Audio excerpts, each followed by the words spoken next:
People should understand we have three conflict zones in the world right now involving the United States. One is Ukraine.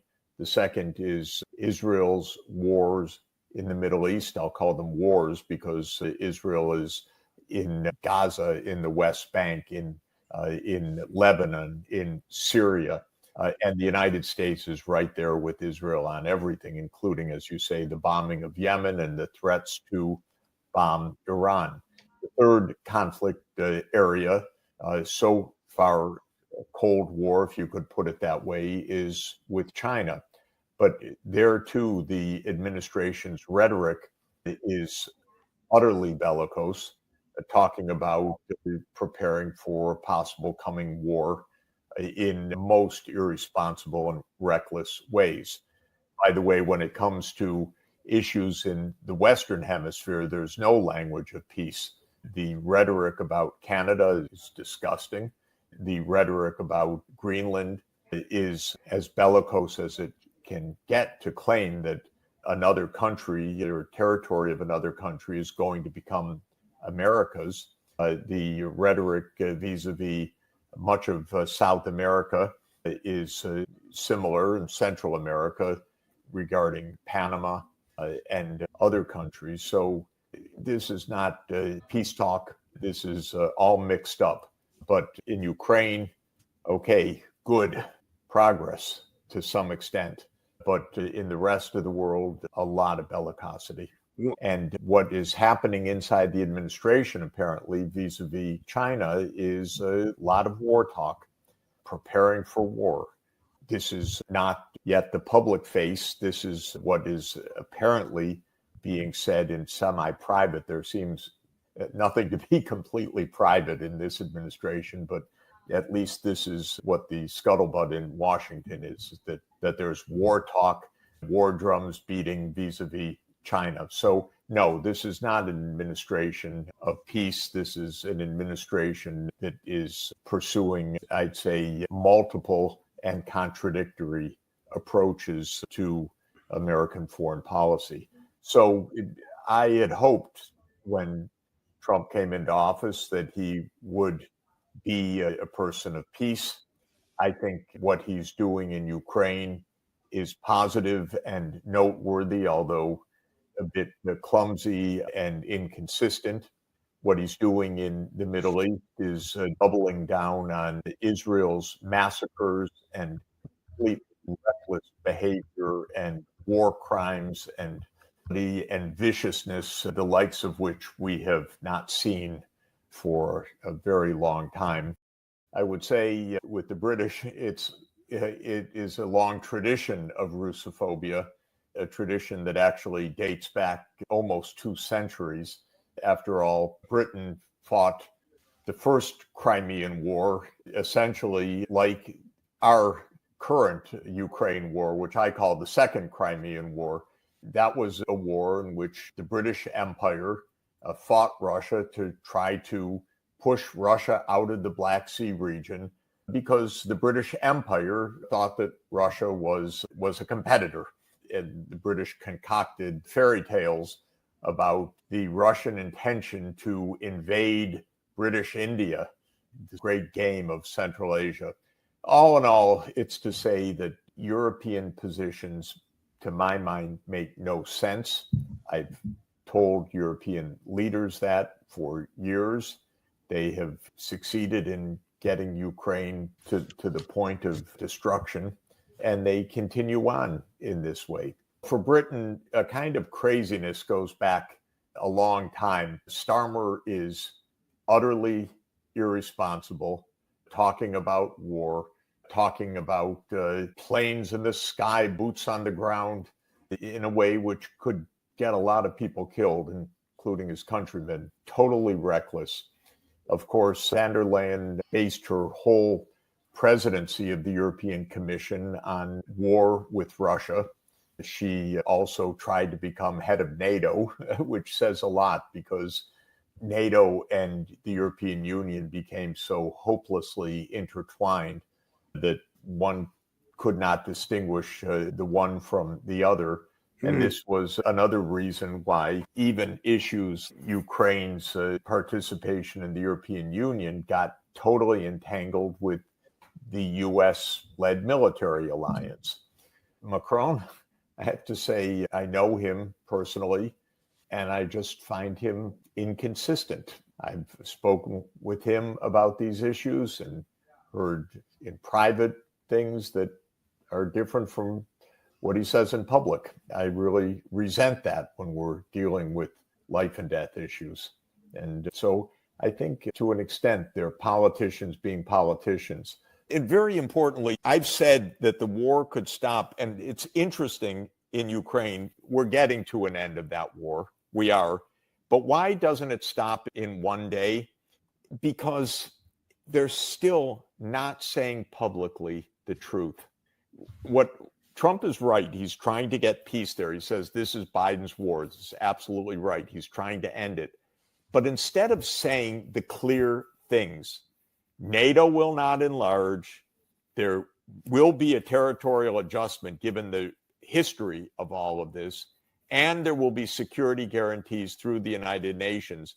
The focus has been on a ceasefire without a kind of honest accounting of the underlying reality. I think Steve Witkoff, the negotiator, heard that clearly and gets that clearly and reportedly told President Trump this. But the reason why the war isn't stopping yet isn't that Trump is trying to prolong the war. He's not. But he's using the wrong approach and tactic. He's saying ceasefire, ceasefire. But the point is not a ceasefire. The point is a peace agreement based on certain underlying principles. Ceasefire is pretty meaningless. We saw there was a ceasefire in Gaza and it broke down because it wasn't based on underlying principles. The underlying principle in Ukraine is no NATO enlargement. The underlying principle in the Middle East is simple. It is the state of Palestine as the 194th UN member state. No more, no less. The United States runs a large deficit in its trade in goods and services, what's called the current account of the United States. And that deficit is about $1 trillion. Trump says, oh, that's because other countries are ripping off the United States. I can't even begin to say how absurd that line is. Running a current account deficit means, and it means precisely, that the United States is spending more than it's producing. That's what leads to a deficit. You spend more than you produce. And we spend more than we produce because we have very low saving in this country because we have an enormous budget deficit. So the government is the national credit card. It runs on credit. It transfers money, pays for wars, pays for Israel's wars, pays for military bases in 80 countries around the world, pays for that more than $1 trillion a year military establishment and hundreds of billions of dollars more of associated spending on the military industrial complex. And it gives tax cuts for the richest Americans. And it allows for tax evasion by the richest Americans, and evasion because it doesn't do audits and it guts enforcement of the tax laws. And so we hemorrhage deficits and have rising public debt. Tariffs are going to lower living standards. They're going to wreck the U.S. economy, and they're being put on for unbelievably bizarre and mistaken reasons that are completely fallacious. So all of this is to say that what Trump calls a ripoff is just the absolute irresponsibility of the political class in Washington. It's a corrupt, plutocratic gangsterism that gives away the taxes and tax cuts to the richest people and goes on war after war on credit. And that leads to these large deficits that Trump then blames on the other countries. Okay, so now he's going to correct these deficits, he thinks, by raising tariffs. And of course, it's going to do nothing of the kind. And because of all of that, the spending of our country is much larger than our national income. It's $1 trillion more than our national income. It is exactly the imbalance of our imports of goods and services over our exports of goods and services. The deficits are going to continue because they come from the profligacy of Washington. They don't come from the fact that other countries are ripping us off. So he'll raise the tariffs. Americans will shift their spending, say, from an imported automobile to domestic automobiles. That's true. They'll pay higher prices for those domestic automobiles, and our auto industry will export less abroad. So yes, there will be fewer imports and fewer exports, and the balance won't budge. And none of it's going to change the fiscal recklessness, because what's Trump's highest aspiration? It is to continue tax cuts for the richest Americans, which is going to cost another $4 trillion over the next 10 years in the budget, because these tax cuts are supposed to end. But he says, no, these are taxes for my rich donors, so they're going to continue. So I don't know whether it's just rhetoric or ignorance or confusion, but it's unbelievably bad economic policy. It will come to no good. And incidentally, you mentioned rightly that tariffs are, of course, a tax. Who's supposed to have authority over taxes? And Congress has nothing to say in this. This is a one-person show. What did we become in this country? Even King George wouldn't levy taxes without the British Parliament in the 18th century. So what happened to this country? Trump just says, oh, it's an emergency. And now we have one-person rule, and one-person rule on completely fallacious premises that don't pass the first day of study of what a trade deficit is. I taught that for more than 20 years at Harvard University. What is a trade deficit? How does it relate to the excess of spending over production? How does it relate to the excess of investment in a country over a low saving rate? None of this seems to register. No one asks a question. There isn't a day of hearings. There isn't any analysis. It's a one-person show based on economic fallacies that are going to wreck our economy, wreck the world trading system. So he's not going to solve the budget crisis. He's not going to solve the trade deficit, because that comes from the budget crisis. But what he's going to do is lower the living standards of our country and the world, because trade is beneficial in living standards. It's called gains from trade. We buy more cheaply, we sell goods that we have a comparative advantage, and both sides gain from trade. Of course, we overdo it because we overspend, but that's a completely different thing. No one's ripping off the United States by these numbers. And I can tell you, all over the world, because I am talking with leaders all over the world, and recently in Asia, the words to describe this, you can't say in polite company. So yes, we're hearing lots of things every day.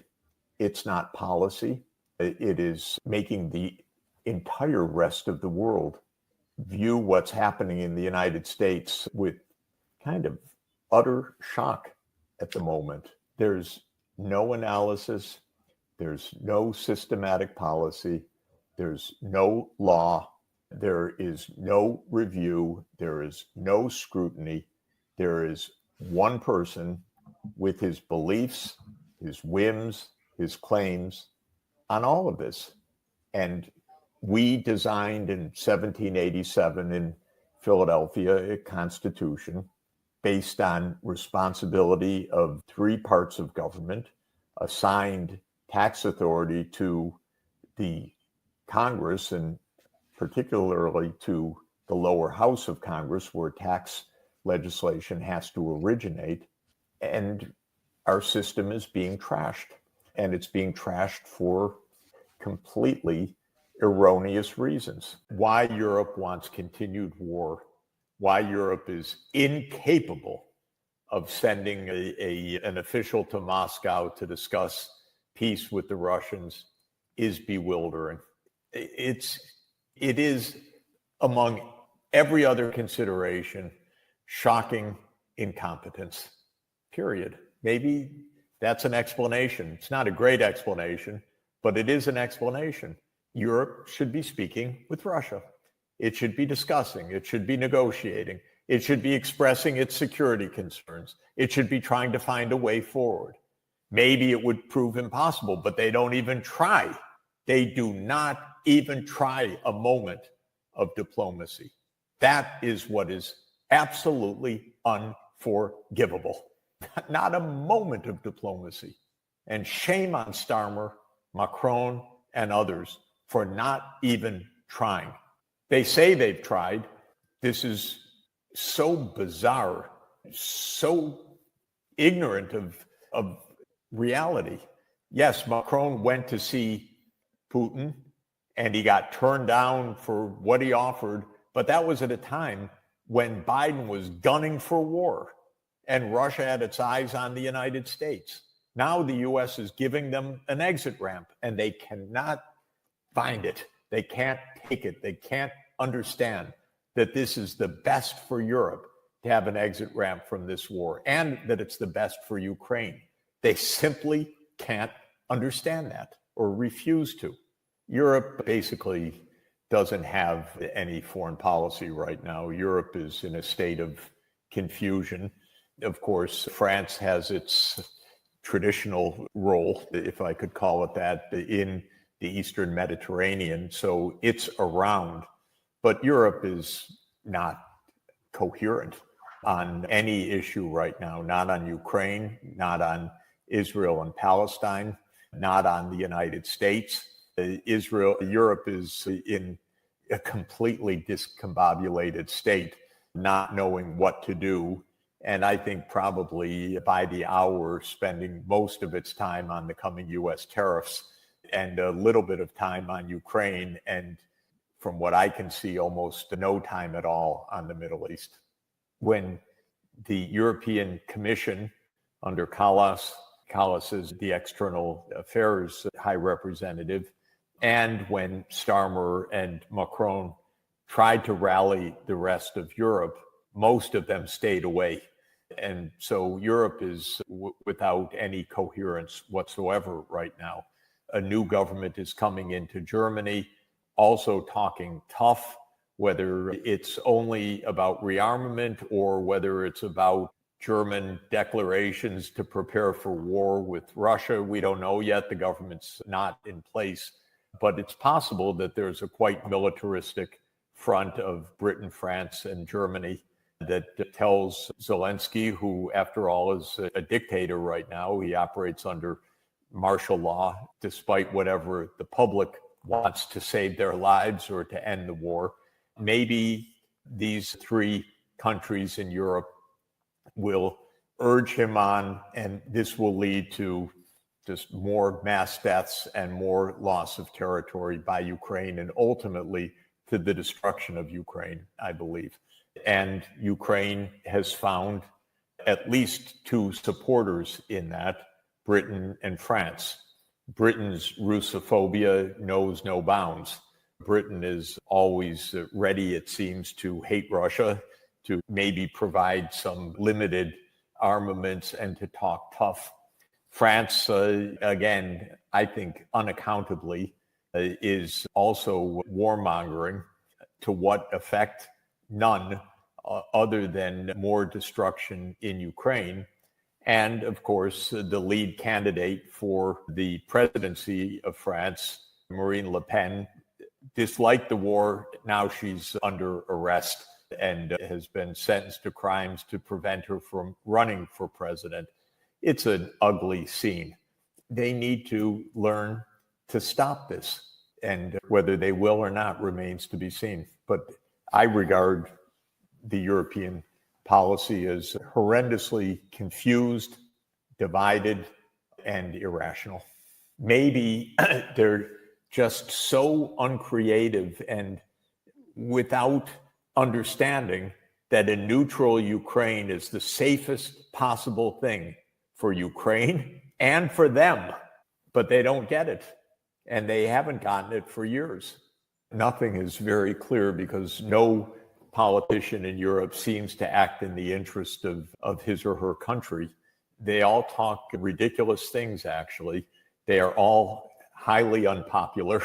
And increasingly, elections are basically being called off in Europe. In Romania, the lead candidate is prevented from running. In France, the lead candidate is prevented from running. In other countries, a rising anti-establishment vote on the left and the right is manifesting, and the current leaders are highly unpopular. So how to figure this behavior is a bit of a mystery to me. I have to say, I wish I could come on and give you a thorough, convincing explanation of why Starmer and Macron and perhaps Merz talk the way they do when it is an absolutely losing and deadly proposition. But we've had these terrible mistakes for years now. And it's clear, even as Germany is in government formation and all the rest, and even with Scholz, who was to a small extent a moderator of this by saying don't send Taurus missiles and try to find some way forward. The greatest Russophobia, of course, comes from the smallest states, comes from the Baltic states, comes from Poland. That's history. But in terms of the real continuation of the war, this comes from Britain first and foremost, which provides intelligence. I would say it's the opposite of real intelligence, but they provide military intelligence. What an oxymoron. But they provide the weapons and targeting and tactical approaches. And Macron has joined this despite the clear opposition to this from the majority of the French people. And Macron has so little approval in his own country. And all of this last few years has been a big part of the mass disapproval of the French people. This war policy, the sanctions policy, the boomeranging of recession in Europe, all of this is profoundly unpopular. And that's why Marine Le Pen was, of course, far ahead in the opinion polls for the next president until her sentencing yesterday. The one thing coming out of Trump's tariffs as they get implemented is uniting the entire world against the United States. So I don't think that anything good from a U.S. point of view comes out of this. To my mind, this is not only wrong-headed policy from a global geopolitical point of view, it's also economic ignorance. The idea that tariffs are somehow going to reduce a trade deficit that's caused by American budgetary deficit, or that it's going to restore American industry, is completely fallacious. So this is, to my mind, an utterly self-defeating proposition. I don't think it has to bring down the world economy, but it certainly will do great damage to the U.S. economy. What it's going to do is isolate the United States, both economically and diplomatically and geopolitically, from the rest of the world. It will probably bring the rest of the world together to reinforce an open trading system among the rest of the world, and it will weaken rather dramatically the role of the United States in the world if these tariffs actually are put in place and persist. Actions taken by the Trump administration. So I don't think that there's a grand strategy, and I don't think that there is a positive effect that's going to come out of this. In terms of the direction of change, so in this sense, at least vis-a-vis Russia, I think Trump doesn't want to have a fight. With Iran, at least my sense is that they don't view Iran in that context at all.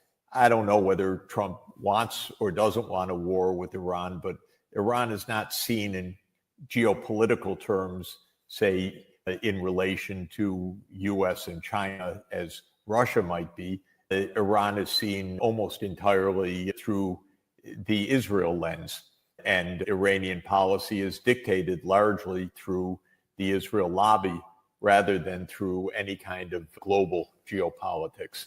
And Iran is viewed as much weaker and, I suppose, much easier to attack from the point of view of the Trump officials. I think the United States does not view Russia and Iran in the same context at all. They view Russia, according to what Trump says, as, all right, a nuclear superpower, and we can divide up the turf, divide up the spoils with them. Let's not have a war with Russia. Okay, I think that's pretty reasonable, actually, although the specifics of trying to grab Ukraine's minerals and so forth is really gross. You can make peace without this kind of grotesque shakedown and this absolute display of uncontrolled greed and excess. Now, mind you, I don't think any of their analysis is sound, clear-headed, rational, sensible, but probably the way that they view Iran is as weak, subject to attack, and if for whatever reason the US and Israel decide to do that, they're going to do that not because of more broad geopolitical terms, but because of Middle Eastern politics in their perspective.